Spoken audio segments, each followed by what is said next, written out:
আমি কবি সৈয়দ শামসুল আলম। আমি আমার লেখা একটা কবিতা পাঠ করে শোনাচ্ছি। কবিতার শিরোনাম আমরা কিশোর। আমরা কিশোর, আমরা নবীন, বাহুতে মোদের অনেক বল। বাধা বিন্দা মানব না, সামনে আগাবো যতই আসুক ঢল। আমরা আজ এই জগতে নতুন করে গড়ব দল, নতুন করে ছুটব মোরা, পুরাতনকে করব তল। আমরা হব সত্যবাদী, আমরা হব চরিত্রবান, চরিত্রহীনকে ঘৃণা করব, তাদের জন্য হারাবো না মান।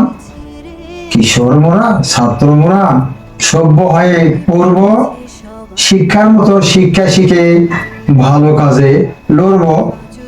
নবীন মোরা, নবীন ধারায় দেশের কাজে ছুটব, শিক্ষক ইঞ্জিনিয়ার ডাক্তার হয়ে মোরা দেশের সেবা করব। দেশের দশের উপকারে আমরা শিক্ষিত সমাজ, সবাই মিলে করব মোরা বাংলাদেশের কাজ। সংক্ষিপ্ত।